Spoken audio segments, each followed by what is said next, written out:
വെള്ളാപ്പള്ളിയുടെ വിവാദമായ പത്രസമ്മേളനങ്ങളും വാചക കസർത്തുകളും തുടർന്നുകൊണ്ടിരിക്കുകയാണ്. അദ്ദേഹം മലപ്പുറത്തെയും മുസ്ലിം മതന്യൂനപക്ഷങ്ങളെയും കടന്നാക്രമിക്കുന്നു എന്നുള്ളതാണ് ലീഗ്, ജമാഅത്ത് അടക്കമുള്ളവരുടെ വാദം.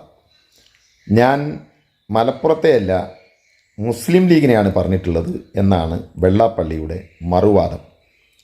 അവരുടെ വാദപ്രതിവാദങ്ങൾക്ക് മറുപടി പറയാൻ ഞാൻ ആളല്ല. പക്ഷേ ഇതേ വെള്ളാപ്പള്ളിയെ ചേർത്ത് പിടിച്ചുകൊണ്ട് കേരളത്തിൻ്റെ മുഖ്യമന്ത്രി പിണറായി വിജയനെതിരെയുള്ള കടന്നാക്രമണം തുടങ്ങിയിട്ട് കുറച്ചു കാലമായി. ശബരിമലയുമായി ബന്ധപ്പെട്ട ഒരു പരിപാടിയിൽ പങ്കെടുക്കാൻ ഒരേ ഗസ്റ്റ് ഹൗസിൽ നിന്ന് ഒരേ യോഗത്തിലേക്ക് ഒരുമിച്ച് പുറപ്പെടുമ്പോൾ പിണറായിയുടെ വണ്ടിയിൽ, മുഖ്യമന്ത്രിയുടെ വണ്ടിയിൽ വെള്ളാപ്പള്ളി കയറ്റിയെന്നോ എന്നുള്ളതാണ് തർക്കം. പോറ്റിയെ കയറ്റിയേ എന്ന് ഒരു തെരഞ്ഞെടുപ്പിൻ്റെ ഗാനമായി പാടിയ കോൺഗ്രസ് ഇപ്പോൾ കയറ്റിയത് സോണിയാഗാന്ധിയുടെ വീട്ടിലേക്കായപ്പം ആ വിവാദത്തിൽ കിടന്ന് നട്ടം തിരിയാണ്. അതുകൊണ്ട് കയറ്റിയതാണോ എന്നുള്ള തർക്ക വിതർക്കം അവിടെ നിൽക്കട്ടെ. അപ്പോൾ അതിലെന്താ പ്രശ്നമുള്ളത്? മുഖ്യമന്ത്രി അത് വളരെ കൃത്യമായി വിശദീകരിച്ചു ആ വിഷയവുമായി ബന്ധപ്പെട്ട്. അതുകൊണ്ട് ഞാൻ അതിൻ്റെ വിശദീകരണത്തിലേക്ക് കടക്കുന്നില്ല. അപ്പം മുഖ്യമന്ത്രി മലപ്പുറം ജില്ലയെക്കുറിച്ചും മുസ്ലിങ്ങളെക്കുറിച്ചും പറഞ്ഞു എന്നുള്ളതല്ല ഇവിടെ നടക്കുന്ന ചർച്ചയുടെ കാതൽ. പിന്നെ എന്താണ്? മലപ്പുറം ജില്ലയെക്കുറിച്ചും ന്യൂനപക്ഷങ്ങളെക്കുറിച്ചും മോശമായി സംസാരിച്ച വെള്ളാപ്പള്ളി പിണറായിയുടെ കാറിൽ കയറി. ഇതാണ് വിവാദം. അപ്പം മുഖ്യമന്ത്രിയല്ല ഈ കാര്യങ്ങൾ പറഞ്ഞത്. പക്ഷേ മലപ്പുറം ജില്ലയെയും ന്യൂനപക്ഷങ്ങളെയും ഒക്കെ കുറിച്ച് പറഞ്ഞ മുഖ്യമന്ത്രിമാർ നമ്മുടെ നാട്ടിലില്ലായിരുന്നോ? ഉണ്ടായിരുന്നു. ആരായിരുന്നു അങ്ങനെ ഒരു മുഖ്യമന്ത്രി? ആ മുഖ്യമന്ത്രിയുടെ പേര് AK ആൻ്റണി എന്നാണ്. AK ആൻ്റണി മുഖ്യമന്ത്രി ആകുന്നതിന് വേണ്ടി MLA അല്ലായിരുന്ന അദ്ദേഹം മുഖ്യമന്ത്രിയായി കരുണാകരനെ പിൻവാതിലൂടെ വെട്ടിവീഴ്ത്തിയിട്ട്. അതിലേക്ക് ഞാൻ കിടക്കുന്നില്ല. MLA അല്ലാത്ത ആൻ്റണിക്ക് MLA ആവണം.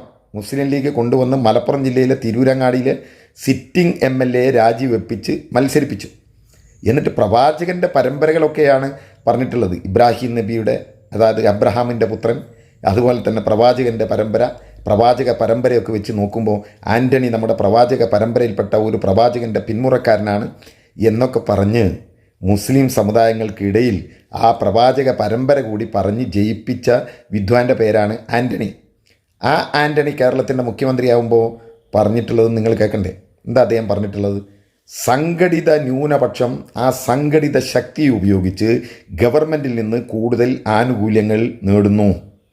കോൺഗ്രസിന്റെ സിംല സമ്മേളനം കഴിഞ്ഞ് തിരുവനന്തപുരത്ത് വിമാനമിറങ്ങിയ AK ആന്റണി പക്ഷേ സംഘടിച്ച സമ്മർദ്ദം ചെലുത്തിയാൽ എന്തും നേടാമെന്ന ചിന്ത ന്യൂനപക്ഷങ്ങൾക്ക് വേണ്ടെന്ന് തുറന്നടിച്ചു. കേരളത്തിൽ ന്യൂനപക്ഷങ്ങൾ സംഘടിതരാണ്.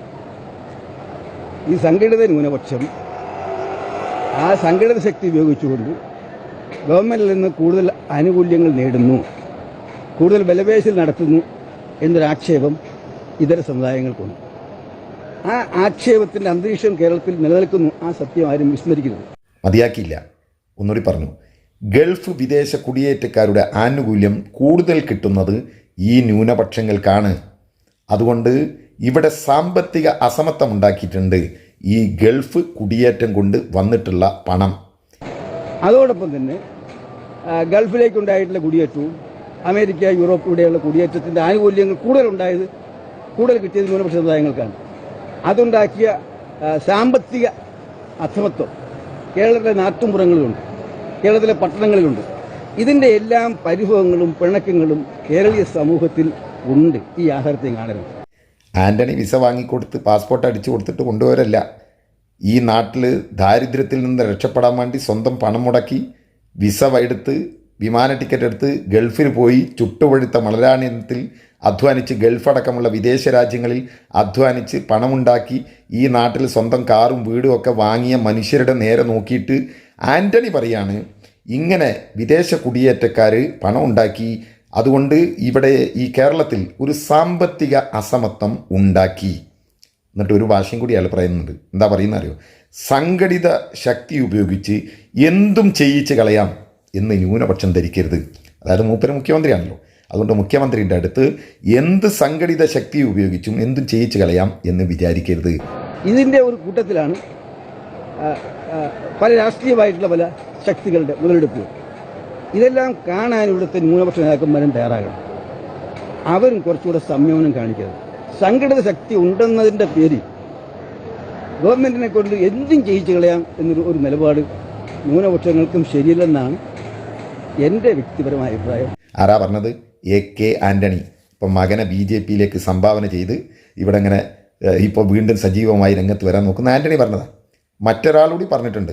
അയാളാരാന്നറിയോ? മുഖ്യമന്ത്രിയല്ല, പ്രതിപക്ഷ നേതാവ്, ഇപ്പോൾ കേരളത്തിൻ്റെ ഭാവി മുഖ്യമന്ത്രി. സ്മൃതി പരുത്തിക്കാടൊക്കെ സ്വപ്നം കാണുന്ന ഭാവി മുഖ്യമന്ത്രി കേരളത്തിൻ്റെ.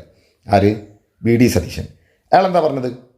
ഈ 5ാം മന്ത്രിസ്ഥാനത്തിൻ്റെ ഒരു വിവാദം ഉണ്ടായിരുന്നു കേരളത്തിലെ മുസ്ലിം ലീഗ് CPM നിന്ന് രാജിവെപ്പിച്ച് കൊണ്ടുപോയ മനുഷ്യനാണ് മഞ്ഞളാംകുഴി അലി.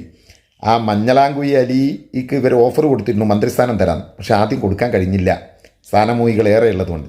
പക്ഷേ അലി അതിൻ്റെ പേരിൽ ബലപേശൽ തുടങ്ങിയപ്പോൾ മുസ്ലിം സമുദായത്തിൻ്റെ ആനുകൂല്യം കിട്ടാനൊന്നുമല്ല, അലിയെ മന്ത്രിയാക്കാൻ വേണ്ടി ചോദിച്ചു വാങ്ങിയതാണ് 5ാം മന്ത്രിസ്ഥാനം. അതുകൊണ്ട് പ്രത്യേകിച്ച് മുസ്ലിം സമുദായത്തിന് ഗുണമൊന്നുമില്ല. അപ്പോൾ ആ 5ാം മന്ത്രിസ്ഥാനം കേരളത്തിൽ വലിയ സാമുദായിക ചേരിതിരിവുണ്ടാക്കി.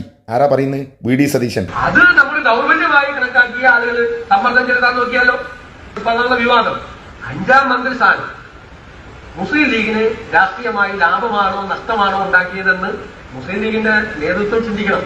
ഈ വിഷയം വഷളാക്കി സാമുദായികമായ ചേരിതിരിവ് കേരളത്തിൽ ഉണ്ടാക്കി അനാവശ്യമായൊരു വിഷയമാക്കി വളർത്തിയതിനു പകരം നമുക്കൊരു തെറ്റാണ് പറ്റിയതെങ്കിൽ നമ്മളത് വിലയിരുത്തണം. മാത്രമല്ല അതേ സമയത്ത് തന്നെ മലബാറിൽ 33 സ്കൂൾ എന്തിനു കൊടുത്തു? എന്തിനാണ് മലബാറിലേക്ക് 33 സ്കൂൾ കൊടുത്തത്? ആരാ ചോദിക്കുന്നത്? വെള്ളാപ്പള്ളി നടേശനല്ല. എന്തോ ഒരു സ്കൂൾ കിട്ടാത്ത വിവാദം വെള്ളാപ്പള്ളി ഇപ്പം ഇങ്ങനെ പറയുന്നുണ്ടല്ലോ. പക്ഷേ എന്തിനു 33 സ്കൂൾ മലബാറിലേക്ക് കൊടുത്തു? ചോദിക്കുന്ന ആരാന്നറിയോ? VD സതീശൻ, ഭാവി മുഖ്യമന്ത്രി. അത് തീർന്നു കഴിഞ്ഞപ്പോൾ വീണ്ടും മലബാറിൽ 33 സ്കൂളുകൾ കൊടുക്കുന്ന കാര്യമാണ്. എല്ലാ ഭരണപരമായ തീരുമാനമെടുക്കുമ്പോഴും സാമൂഹ്യ പശ്ചാത്തലം കൂടി ഒന്ന് ആലോചിക്കണം.